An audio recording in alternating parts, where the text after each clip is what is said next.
আমরা তোমাদের একটা ছোট মেডিসিন পড়াই, শীতকাল তো অনেক সময় কাজে লাগে। যদিও কাজ হিসাবে কিন্তু আমাদের কোনো মেডিসিনই খুব বড় গুরুত্বপূর্ণ নয় যে এই কারণে এই রোগটা হবে।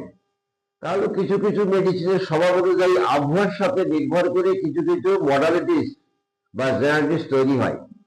যাক, আমি ওষুধটা পড়াবো ড্রসেরা।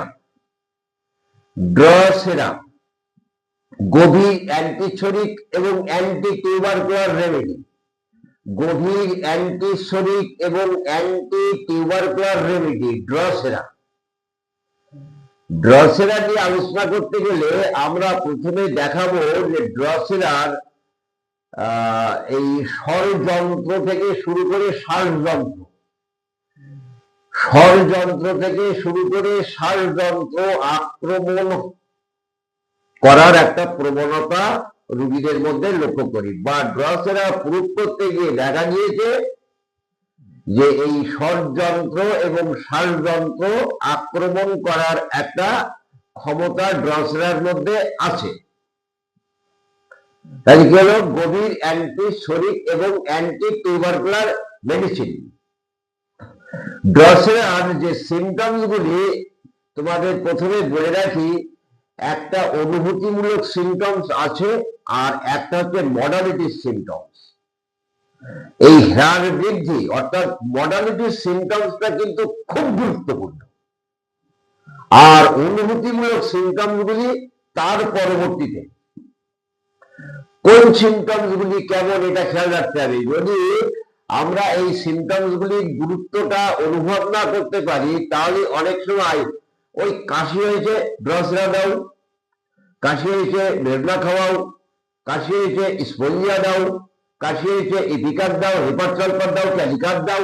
না, রুগী ওষুধটাকে একটু ভালো করে যদি আমার জানা থাকে তাহলে রুগী দেহে প্রয়োগ করার সময় আমরা নিজেকে নিজে একবার প্রশ্ন করতে পারবো যে আমি রুগীটার মধ্যে ড্রসেরার কি পেলাম, আমি রুগীটার মধ্যে ইপিকাটের কি লক্ষণ পেলাম, আমি রুগীটার মধ্যে হেপারসালফার বা ক্যালিসালফের কি লক্ষণ পেলাম, আমি রুগীটার মধ্যে কস্টিকাম বা ন্যাট্রামিনের কি লক্ষণ পেলাম। তাই আমার মনে যদি এই প্রশ্ন নাই আসে তাহলে কিন্তু আমরা আমাদেরকে সংশোধন করে নিতে পারবো না, বা হোমিওপ্যাথি যে আমরা বুঝি না এটাই প্রমাণ হয়ে যাবে। তাহলে ড্রসেরার যে কথাটুকুগুলি আমি বললাম, স্বরযন্ত্র আর শ্বাসযন্ত্র অর্থাৎ এই ট্রেকিয়া বা আমাদের লাং আক্রমণ হবার একটা প্রবণতা বা আক্রমণ করার একটা প্রবণতা এই মেডিসিনটার মধ্যে আছে। তাহলে আমি অনুভূতিমূলক লক্ষণগুলি যদি প্রথমেই বলি তাহলে দেখবো যে ক্রমাগত গলার মধ্যে একটা সুরসুর করা আর একটা খুসখুস করা, গলার মধ্যে একটা সুরসুর করা আর একটা খুসখুস করা একটা অনুভূতি হয়। সুরসুর বিড়বিড় সুরসুর করছে, মনে হয় কি একটা হেঁটে বেড়াচ্ছে, সুরসুর করছে আর বিড়বিড় করছে। আমরা কিন্তু এই সুরসুর করার বিড়বিড় করা যদি আলাদা করে দেখতে যাই তাহলে আমরা আরো কয়েকটা মেডিসিনের মধ্যে এই ড্রসেরার লক্ষণ কিন্তু পেতে পারি। কিন্তু এই অনুভূতিমূলক লক্ষণ আর মডালিটিস এক জায়গায় করলে কিন্তু ওই ড্রসেরাই হয়ে যাবে। ওয়ান সিমটমস ধরে বা একটা সিঙ্গেল সিমটম ধরে একটা মেডিসিন হয় না। তোমরা অনেক সময় দেখবা এখনকার মোবাইলে ওই একটা লক্ষণের উপরে একটা মেডিসিন বলে দেবে, এই লক্ষণটা থাকলে লাইকোপোডিয়াম দাও, এই লক্ষণটা থাকলে হিপার দাও, এই লক্ষণটা থাকলে ইপিকার দাও। না, এগুলি আমাদের হোমিওপ্যাথি ছাত্রদের বা নব্য শিক্ষার্থীদের বা যারা অর্গানন ভালো পড়ে না তাদেরকে বিপথে চালনা করা হয়। এটা ঠিক না, এগুলি দেখবা না, সঠিকটা বোঝার চেষ্টা করবা। গলার মধ্যে সুরসুর করা, খুসখুস করা, সাধারণ কাশি, হুপিং কাশি, সাধারণ কাশি, হুপিং কাশি, যে কাশি হোক না কেন, গলার মধ্যে সুরসুর করা, খুসখুস করা, আক্রমণগুলি খুব ঘন ঘন হয়, আক্রমণগুলি ঘন ঘন হয়। এই খানিকটা কাশলো, তারপরে আবার কিছুটা 2-5 মিনিট বাদে আবার কাশলো, আবার 2-5 মিনিট বাদে আবার কাশলো। আর আক্ষেপিক কাশি, কাশতে কাশতে মনে হচ্ছে হাত পা খিল লেগে যায়, মানে কাশি শুরু হলে তো আর কাশি শেষ হচ্ছে না। ঠিক এই রকম অবস্থা আমরা ড্রসেরার মধ্যে লক্ষ্য করতে পারি। যদিও এই আক্ষেপিক কাশি যদি ঠান্ডা জল খেলে উপশম হয়, আমাদের অনেক সময় কস্টিকাপের কথা মনে পড়ে, কিন্তু আমি সাইডে বলে গেলাম, তোমরা পড়াশোনা করবে। যদি আক্ষেপিক কাশি শুরু হয়, ঘন ঘন আক্ষেপিক কাশি শুরু হয়, সাধারণ কাশি বা হুপিং কাশি, গলার মধ্যে সুরসুর করে বা খুসখুস করে। এইবার হচ্ছে কাশির আক্রমণগুলির বৃদ্ধি হচ্ছে মধ্যরাত্রে। হ্যাঁ, বৃদ্ধি হচ্ছে মধ্যরাত্রি থেকে বালিশে মাথা দিলেই, মধ্যরাত্রি থেকে বালিশে মাথা দিলেই তার কাশি বাড়ে, খেলে কাশি বাড়ে, পান করলে কাশি বাড়ে, ষড়যন্ত্রের ব্যবহার করলেই কাশি বাড়ে। সামান্য ষড়যন্ত্রের ব্যবহার, অর্থাৎ কথাবার্তা বললে বা একটু সৎ চালনা করলেই তার কাশি বাড়ে, খেলে কাশি বাড়ে, পান করলে কাশি বাড়ে, গরম ঘরে কাশি বাড়ে বা গরম কিছু খেলে কাশি বাড়ে। এই যে চিত্রটা, এই চিত্রটাই কিন্তু ড্রসেরার চিত্র। কি বললাম? খেলে কাশি, আমি গোড়ার থেকে আবার এই পেছন থেকে আবার গোড়ার দিকে চলে যাই। খেলে কাশি বাড়ে, পান করলে কাশি বাড়ে, গরম ঘরে কাশি বাড়ে, কাশির ষড়যন্ত্রের ব্যবহার করলে কাশি বাড়ে। কাশিগুলি সাধারণত মধ্যরাত্রে, অদক্ষিণার দিবামধ্য এবং রাত্রি মধ্যবেলায়, মধ্যরাত্রি কাশি বাড়ে। দিবা মধ্য দিবামধ্য বা রাত্রির মধ্যে বাড়লো বলে যে আর্সেনিক দিয়ে দিলাম তা কিন্তু নয়। আর্সেনিকের অস্থিরতা, ছটফটা দিয়ে মৃত্যু ভয় ইত্যাদি লক্ষণ কিন্তু এইরকম অবস্থায় ড্রসেরায় থাকে না। তাহলে ষড়যন্ত্রের ব্যবহারে, খেলে, গরম খেলে কাশি বাড়ে, আর মধ্যরাত্রে বিছনায় শুলে বালিশে মাথা দিলেই কাশি বাড়ে। কাশিটা ঘন ঘন হয়, কাশিটা আক্ষেপযুক্ত কাশি হয়, আর কাশির শুরু হওয়ার অনুভূতিটা হচ্ছে গলার মধ্যে সুরসুর করা আর খুসখুস করা। বোঝা গেল? এটা কিন্তু চিত্র।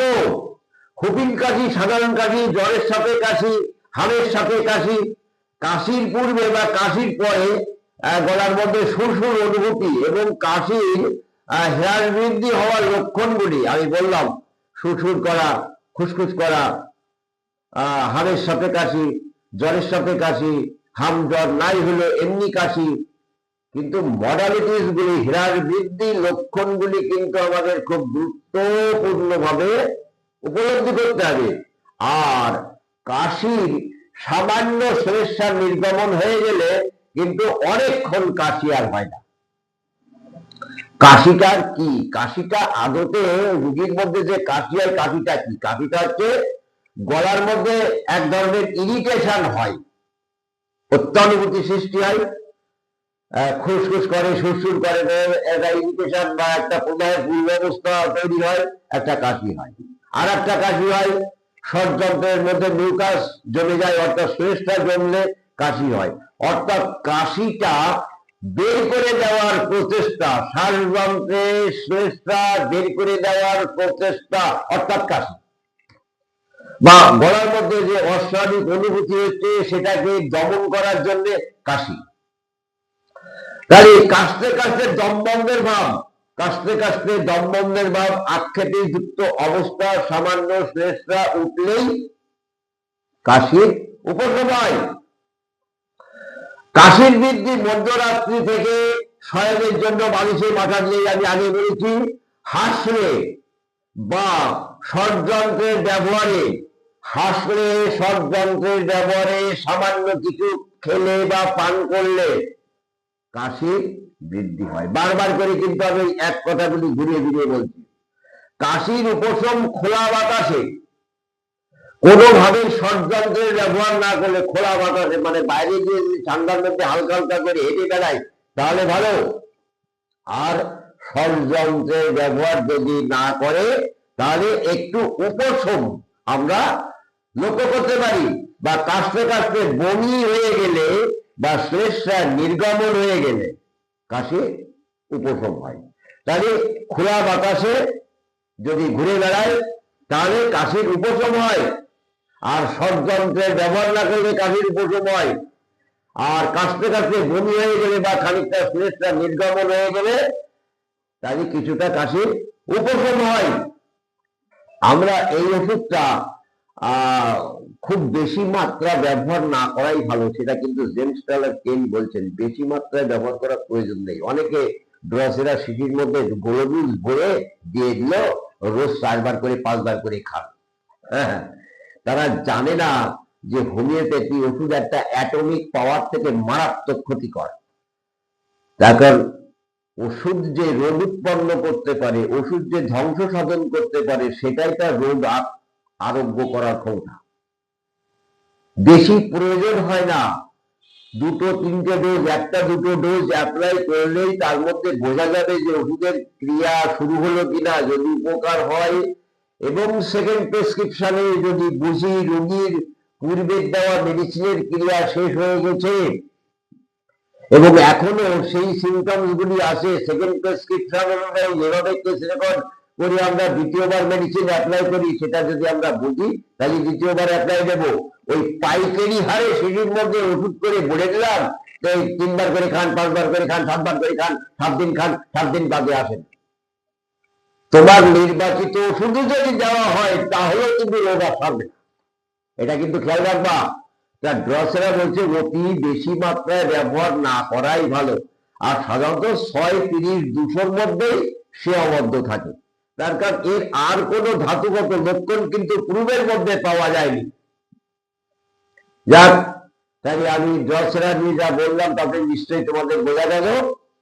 থাক এই পর্যন্ত আজকে।